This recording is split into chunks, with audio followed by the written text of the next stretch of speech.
If you're watching this, then you're probably new to Oblivion, or you need a refresher for the remake. So let's just get this out of the way.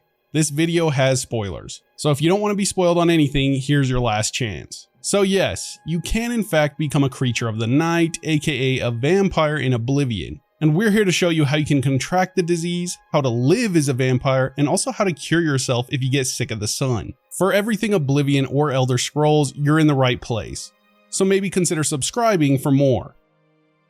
Becoming a vampire in Oblivion isn't always something players intentionally choose. Throughout the game, you're likely to encounter and fight vampires, which means you'll probably catch porphyric hemophilia at some point. Luckily, the disease doesn't immediately turn you into a vampire. It takes a full 72 hours to kick in. So if vampirism isn't your thing, you have time to cure it before it's too late. But if you wait past those 72 hours, you're officially a vampire. And getting cured becomes a much longer and tougher process. Whether you're trying to become a vampire intentionally or want to steer clear, Oblivion has several quests involving vampires. These include the Mage Guild's Information at a Price, the Thieves Guild quest, The Lost Histories and Boots of Spring-Heeled Jack, and the Daedric quest, Azura. Perhaps in the future, when I feel you have earned the right, I will offer you a chance to become a hunter of the night. If you're certain you want to give vampirism a try, there are easy ways to do it. One straightforward path is completing a few quests for the Dark Brotherhood, which you really should do anyway since Oblivion's Dark Brotherhood quests are considered the best in the whole series. After finishing some of their missions, a vampire guild member will offer to turn you into a vampire. This is the usual path for most people to contract the disease, and it also gives you a cool story/reason for your character. Otherwise, like Mason said earlier, you'll just have to run into some vamps and take some hits till you contract it, then just wait. Let me show you all the dungeons in Oblivion that contain vampires. That way, if you're dead set on being a vampire, you can literally leave the starting dungeon and make your way to one of these locations in the very beginning. Trying not to die though is a completely different beast entirely. Now that you're a vampire, what does that mean for you? What are your new abilities and disadvantages? First things first, let's go over the basics of vampirism. If you've recently fought vampires in a cave, always check your active effects page. If you notice the early signs of vampirism, quickly drink a cure disease potion or visit an altar to cure yourself. But beware, if you wait 3 days without curing it, you'll become a vampire the next time you sleep. Once you're officially a vampire, there are 4 main stages. At stage 1, which is Vampirism 25, you'll get some stat boosts and your appearance becomes slightly unpleasant. But you can still handle the sunlight and people won't be too disturbed. At stage 2, or Vampirism 50, sunlight becomes dangerous, causing damage when you're outside. To reduce or eliminate sunlight damage, wear the armor of the Dark Brotherhood questline.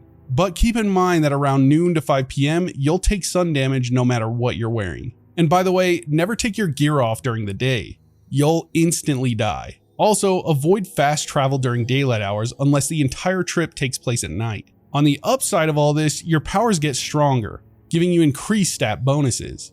As you progress through stages 3 and 4, Vampirism 75 and 100, the sun damage and your stat boosts increase even further. Your character will also visually age with each stage, which looks a lot different from the original as you can see. It's pretty wild. If you're looking for the cure and want to avoid sunlight damage in the meantime, there's a way to stop vampirism from progressing past stage 1. All you need to do is feed on someone at least once every 24 Oblivion hours.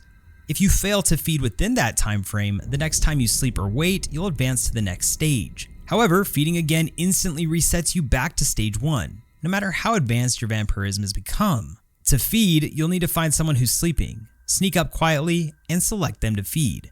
Feeding doesn't kill your victim, and you can feed on the same person as often as you like. However, getting caught feeding is considered a crime, so always watch out for guards. Finding sleeping people to feed on can be tricky because most residents lock their doors at night, making you break in.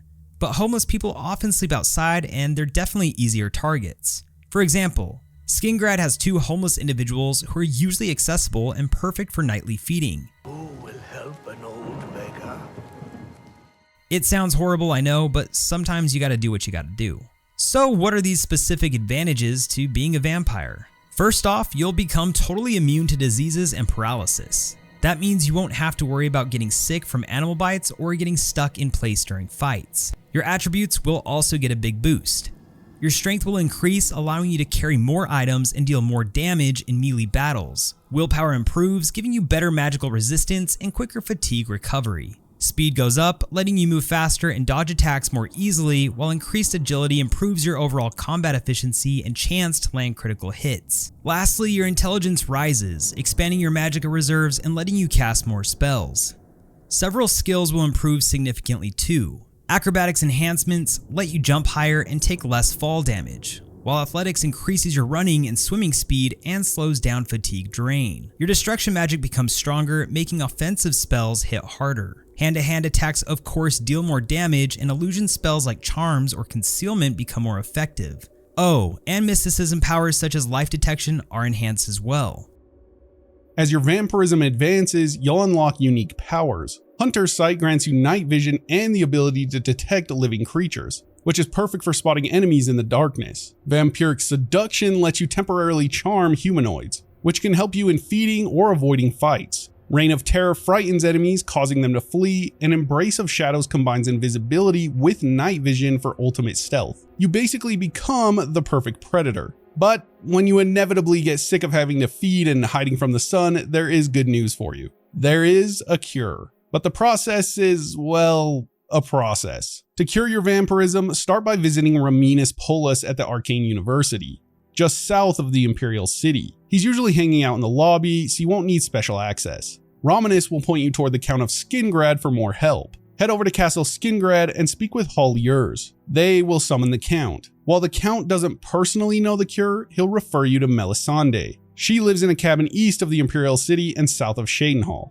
Melisande will help you, but first, she wants 5 grand soul gems. You can hunt for these in caves and dungeons, but the simplest method is just buying them from various mage guilds in the major cities, usually for about 300 to 350 gold each. Once you've collected 5 gems, return to Melisande and she'll give you the recipe for the vampirism cure. Next, you'll need several ingredients: 2 bloodgrass blades, 6 cloves of garlic, 5 nightshade plants, Argonian blood, and the ashes from a specific vampire named Hindaril. You'll find bloodgrass all around inside the Oblivion gates, making it pretty easy to get. Garlic can be found in shops, homes, bandit camps, and even hanging above fireplaces in all the Skingrad houses. Nightshade is rare, but you'll find a lot southwest of Skingrad. It's near a large rock about 50 yards south of Fat Ram Camp. If you can still see the castle, you're in the right area. To get Argonian blood, Melisande gives you a special dagger. A simple method is to visit the Imperial City's waterfront district, find a friendly Argonian behind the shacks, and boost their disposition.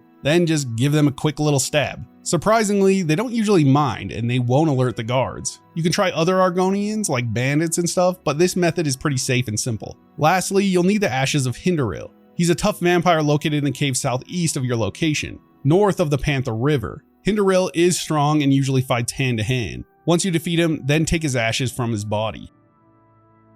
With all ingredients collected, head back to Melisande. She'll prepare the cure within 24 hours and give you 2 doses, one for you and one for the Count's wife. Return to Skingrad, speak with Hall, and she'll lead you through a secret tunnel to meet with the Count and his wife. Give the Count the cure and watch the dramatic scene unfold. Afterward, he'll ask for some time alone. Wait for 24 hours back in the county hall. Once you've waited, talk to Hal again and she'll bring out the Count, who'll reward you with gold. This is a nice little bonus for the insane amount of shit you had to go through to cure yourself. This is Oblivion's entire vampirism system broken down right here. But what about the werewolves, you might be asking? While both Morrowind and Skyrim featured, unfortunately Oblivion does not, and that didn't change with the new remake. Make sure you guys stick around for a lot more Oblivion remake content, and remember, enjoy time is never wasted time, and we'll see you in the next.